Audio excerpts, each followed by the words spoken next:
Ladies and gentlemen, look who's back now. Look who's gone. We're going to start things off with a positive news. Good riddance. Good riddance, ladies and gentlemen, to Romelu Lukaku. He is off to Roma. And then we're going to progress towards some absolute mad transfer links that's happening. And it was expected. It was expected. When you leave things for this long, yeah, you're going to start seeing some funky names popping up very, very soon. Let's go. All right. Here we go, back again on the other side of the coin. Welcome back to the other side of the coin, ladies and gentlemen. Check this out. Breaking Matthew Law has dropped the bombshell. Chelsea and Roma have reached an agreement for the season-long loan of Romelu Lukaku. Roma will pay over 5 million in loan fees. So I think at the end of the day, okay, over here there's some extra news as well. Lukaku will take a salary cut, so Chelsea don't have to contribute his wages. Beautiful. So I think initially Matt Law was talking about that we could potentially get somewhere around 8 to 9 million. That doesn't seem to be the case. We've compromised to about 5. I would have liked a little bit more, but the biggest factor is, ladies and gentlemen, we are not contributing anything to Romelu Lukaku's wages, and it is a hefty wage. So he's taking a pay cut. I think Roma is going to pay the other 50%, whatever the percentage is. They'll pay that. So look, yes, it's a relief for one more season, and then we start the tango again next season. But hopefully he has a good season with Roma, and then somehow Roma ends up buying him. There is no obligation, there is no option either, but hopefully they come back and get him if he impresses. But the biggest factor is, one, we get rid of him from our squad, so that is a massive relief. And 2, financially, we get a little bit of loan income coming in, plus his salary is not being paid by us one bit. So from a financial fair play standpoint, this is looking good. From our wage structure standpoint, this is looking brilliant. So ladies and gentlemen, it's a time to rejoice. It's a time to celebrate. This guy finally is out of our books. Let me know your thoughts in the comment section straight away. Now, the mad news, all the crazy links. This was bound to happen, right? When you leave things for this late, we are going to be linked with some funky names. So we're going to go through that. First, let's go through the news, and then we're going to bump onto the names that's been dropping at the moment. Some names I don't actually mind. Then there are other ones that are absolutely wild, and you guys are going to have a ball out of it. There are many talented players on Chelsea's list. They like to go for young talent. At the moment, it is not easy to find that kind of player. Honestly, with a week left of the transfer window, it's complicated. Of course, it's complicated, and you're probably going to have to pay over the top. It's most likely going to look like a panic buy. I rather you not do anything and panic into doing something wrong. And the way we hand out our contracts, you make this a wrong move, this player stuck for 8-9 years. we don't want that. Chelsea have cooled interest in Brennan Johnson. Brennan Johnson, I think, is going to Tottenham Hotspurs. Nottingham Forest has declined an official bid from Wolves, I believe, or Brentford, one of those teams. They've knocked them back. For Brennan Johnson. I think Spurs are going to come in with a good offer very, very soon. Chelsea made a late move for Kudus, but he was set on West Ham. Too late. He was waiting. He was there from the get-go. West Ham came a bit later on. When we were dealing with Caicedo, Kudus was available. So we didn't make a move. I think someone like Kudus would have been excellent for us. But it's too late now. Breaking. Chelsea are now considering different options to Bradley Barcola because Lyon wanted Andre Santos on loan as part of the deal. This is what I said in previous videos. Lyon want players. We've given all our players away. Now literally, I mean, first of all, kudos to the board, the ownership. We have pretty much got rid of everyone we wanted to get rid of. Obviously, some of the loan moves, I'd like those players to stay with us, but I understand why they've gone for more development. But in terms of the deadwood that we wanted to get out, they're gone. I think there's only one more player left, which is Callum Hudson-Odoi. So we don't have anyone to give to Lyon. Andre Santos would have been a nice option to give, but he's gone to Nottingham Forest. So no Bradley Barcola, no Brennan Johnson, no Mohamed Kudus. I think no Ryan Cherki as well. So we'll see. We'll see if the Ryan Cherki situation comes up again or not. But I can't imagine how Lyon, gets rid of both Bacola, and Shirky. Like, it's one of them will have to stick around. Don't forget, they've lost Malo Gusto as well this season to us.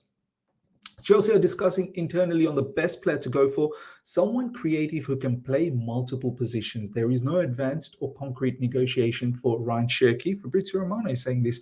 I can't tell you when they'll move. Could be tonight, tomorrow, or Wednesday. So first of all, there is no concrete conversation with Ryan Cherky. So for all of us that are like, let's get Cherky, there has to be some sort of conversation starting. Now, conversations can happen any time, of course, but the more we wait, the more Leon's going to be prone to keeping the player, because I think Bacola will move. So, as I said, they won't like to lose both of their superstars. Doesn't give them enough time to go out there and replace them. And they've not started the season well enough. So, I think Ryan Cherky's situation is day by day, it is dying. Now, in regards to us wanting a particular player that is somewhat creative and can play multiple positions, that straight away, ladies and gentlemen, knocks out the hope of getting a striker, a genuine number 9. So Pochettino apparently doesn't want that. Who is now getting linked with us? Check this out. Emile Smith Rowe, Raphinha, and Ferran Torres are on Chelsea's radar, according to Simon Jones from the Mail Sport. Straight away, I want to know your reaction in the comment section. Emile Smith Rowe. Look, Emile Smith Rowe, probably about just before he got injured, the big injury that he had last season or the season before, he was looking all right before the injury. But then, and there was West Ham that was after him, and then Arsenal made him the number 10, the big number 10, and he was doing all right. Then he got the injury, and he was almost gone for the entire season. Then he came back, and apparently there was some attitude issue, and Arsenal was on the up. He didn't, he couldn't get back his position anymore. Martin Odegaard was fixed in that setup. Now he's the captain, and now Emile Smith Rowe is an absolute afterthought for Arsenal Football Club. And I've seen bits and pieces of him since he's come back from injury. I'm not totally keen. Honestly, this is one we need to absolutely stay away. I'm not keen with Emile Smith Rowe one bit. Raphinha, I'm not going to lie, we can't be flip-flops, right? Before he went to Barcelona, a lot of us wanted him. Him at Leeds was sensational. Then he had an abysmal season last season in La Liga. But even in abysmal season, I think he ended up scoring 10 goals and 12 assists in all club competition. So the skill set is 100% there. I think this season already he picked up a red card on the first match, so he's now suspended for a couple of games. Raphinha is one, Premier League proven. I think he's about 25, 26, I think. So he's got that experience, that know-how of a mature footballer. I don't mind this. Obviously, it's not my first choice. I don't even know what my first choice is, to be honest, anymore. I think Mohamed Kudus would have been the first choice. But Raphinha is someone I wouldn't mind. Once again, you let me know what your thoughts are. I'm not going to be one of those flip-flops that, wanted him a season and a bit ago when he was at Leeds. Thought very highly of him. I thought he would have fit in Thomas Tuchel's structure nicely on that right side, maybe as a right wing back, but someone I feel has a little bit more fine-tuned skill set than Madueke on the right. So, but Madueke, you never know. He's young. He could develop into a proper footballer. We'll see down the track. At the moment, I think there's some fitness issues going on. But right now, you've got Sterling on the right side as well. So, where does Raphinha fit into Sterling come on the left? I actually really like Sterling on that right side. He's been so dynamic. He's taking on players. So, Raphinha can play on the left side as well. So, predominantly, he does prefer the right side. But let me know. I'm not too fussed about the Raphinha. Ferran Torres, however. Ferran Torres, technically, he looks so good. But he's another one of those players that just doesn't seem to put those goals away. The end product is not there. You'd think someone with that much technical quality, he should be able to bang in more goals. This season, he started off with a bang. I think he's coming off the bench and he scored 2 goals already in the La Liga, 3 matches played, but he's coming off the bench. So all of these players, Raphinha, Ferran Torres, they're up for grabs. Barcelona, obviously, financially, they need relief all the time. I think they've gone in and got João Cancelo as well. So they're always in trouble when it comes to wages and transfer budget and whatnot. I don't know whether they're looking to get João Felix as well. So maybe this is a reason why they have to get rid of one of their players. If we can get Raphinha, I'm not really keen on Ferran Torres, if I'm being absolutely honest. If we can get Raphinha on a cut cutthroat price. Do you know what I mean? Like a really discounted price. Somewhere around, I think Barcelona ended up paying somewhere around 35 million or something like that. We were looking to pay 50. I'm not really sure. Maybe it was 40 million, something like that. If we can get Raphinha for around 25 million pounds, I'd settle for that for the time being. But the other two names, no thanks.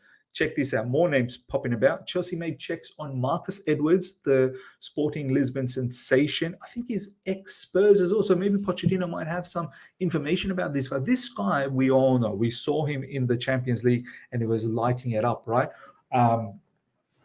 He's someone that I don't mind, if I'm being absolutely honest as well. Talented, player. I think he's about 25 years old as well. So has that Champions League experience. But once again, not a name that straight away I'm thinking, yeah, that's the one that I want. So I'm a bit 50-50 with this one. And obviously over here, they go on to say a few weeks ago, but nothing transpired. Interest could be revived in Raphinha. So checks have been made on Marcus Edwards. I think Marcus Edwards, another one of those players, can take players on, can be creative up front, can score goals, but overall, it's not like he's just banging goals after goals after goals. Let's check out Marcus Edwards. Let's have a look at his stats so that we can put some more perspective on this situation. Plays for Sporting Club Portugal. I think that's what it's called at the moment. Just launch that. Let's have a look at his season. Let's get rid of that. So he can play right wing, as you can see. This season he's played right wing, but he can play multiple positions up front. That's the kind of player that we're looking for, who can play multiple positions up front. Marcus Edwards, 24 years old, contract up until 2026. So he's got 3 seasons left. Last season, 12 goals, 14 assists. That's a decent return, man. 33 games played on the right wing, 10 up front and 1 on the left wing. And he can play as an attacking midfielder as well. I've seen him play predominantly in the Champions League and then also in the Europa League, that match against Arsenal. So he's a decent enough player. Honestly, he's a decent enough player. But I'd probably go with someone like Raphinha first. But do you know what? I wouldn't mind if we end up getting someone like Marcus Edwards. It all comes down to how much we're going to get. Transfer market saying about 30 million euros. If that's the case, then I've got no issues with that. Raphinha, ladies and gentlemen, let's have a quick look at Raphinha. This season, obviously, it's early days. He's picked up a red card. But last season, let's have a look at last season. This is last season's stats. 36 matches in La Liga, overall 50 matches for the season, 10 goals, 12 assists. So it's not bad. It's not bad at all. But this is what's going to happen, ladies and gentlemen. These rumors are going to come thick and fast now with players that weren't really our first choice. So once again, let me know your selection. Emile Smith Rowe, Marcus Edwards, Raphinha, Ferran Torres, all names are dropping at the moment. Give me your thoughts in the comment section straight away. Now, next up, breaking. Thomas Tuchel wants to sign Trevor Chalobah on a permanent deal. Negotiations are progressing. This news has now been floating around for about a week now, and it needs to happen. I think Trevor Chalobah, you're not going to get game time at Chelsea football. We've got too many centre-backs. There hasn't been anything done with Bashir Humphries either. So is Bashir Humphries going to stick around at Chelsea? Is he going to go on a loan? If he sticks around, then Bashir Humphries himself is surplus to requirements. Then that just makes you think Trevor Chalobah is 100% surplus to requirements. And I think Pochettino fancies Bashir Humphries a lot more than Chalobah. I just get the feeling Humphries had a fantastic preseason as well. So look, if Thomas Tuchel's keen on Trevor Chalobah, let's make it happen. How are you going to do the medical? That's you figure it out. You absolutely figure it out, because this guy's injured. He's injured and he's going to be injured for another few more weeks or so. So can you do a transfer move without medical or part medical, and you do the other part once you're fully fit? I don't know. So that is the latest. I'm just checking on PYS's page if there's anything else that's dropped.